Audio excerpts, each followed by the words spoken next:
Infamous games have always been about really one core thing. It's this origin story that you get to live out. You're an everyday person who gets superpowers and decides if you want to use them for good or evil. Infamous Second Son is the story of Delson Rowe. Delson is a 20-something Seattle kid who develops superhuman abilities. And he deals with how society is treating anybody with superhuman abilities. It's a situation where this group of Homeland Security type people, we call them the Department of Unified Protection, swarm into the city to eradicate all of the superhumans that are there. And it's his struggle against that group of people and kind of coming to terms with how he feels and how his family feels about people who have these superhuman abilities. In a book or movie, you're going to tell one story, right? And it's going to be your story. You're going to tell a specific story. Whereas a game, you're going to partner with the player, or sometimes a group of players, and you're going to tell a story together.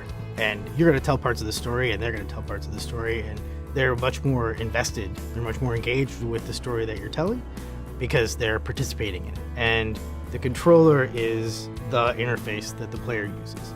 So the designer has video, they have audio, they have story and dialogue. They have all these tools for communicating with the player. The player only has one tool for communicating back and engaging in the conversation, and it's the controller.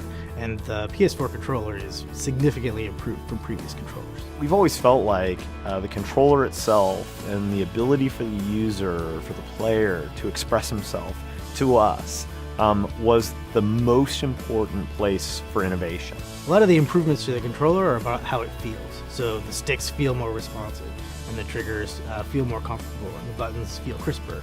All of those things really improve the quality of the gameplay experience for everyone who plays on the system.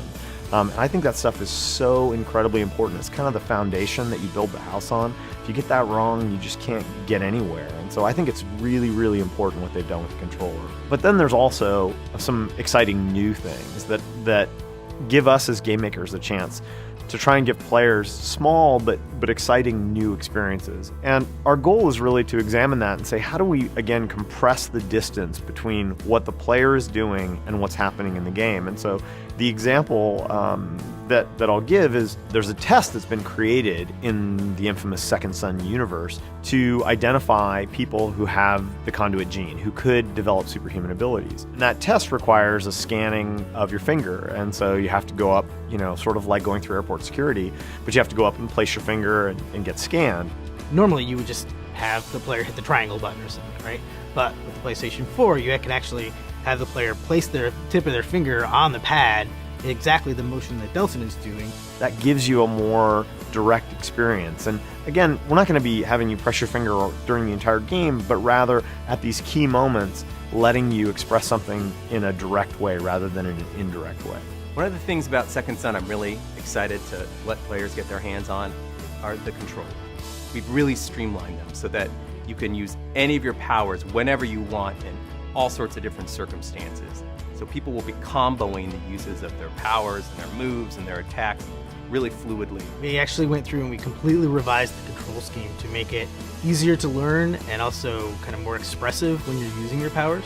In order to be a frontline next-gen game, you have to be next-gen on a bunch of axes, right? You have to, the first thing everybody looks at and thinks about is visual fidelity, and certainly that's an important part of it. And I think the thing that's so next-gen about this game is that all the next-gen things are kind of under the hood. You're not sitting there staring at a normal map. You're not sitting there staring at an amazing particle effect. No, you're looking at puddles, you're looking at rain, you're looking at a real building in front of you. It's also important that your AI and your particle systems and everything else have been stepped up. Our sound is all high dynamic range this time. Every single element of the game you have to turn over the rocks, change all of the underlying assumptions and improve them. That's what this business is. You have to step back and you have to look at it and say, hey, we made all these assumptions about how things should work, how things should be built. You have to rethink how everything works when you jump generations. And that was a great time for us to also rethink the character and the power set, because you already sort of proverbially have all the parts on the floor. It's a great time to think about how you want to put them back together. And it gives us a lot of energy around doing another game in this universe because there's so much for us to go build and go discover. what's possible. The dreams that we had that were impossible actually become possible. And so it's fun to kind of try and capture some of those moments and bring them into your game.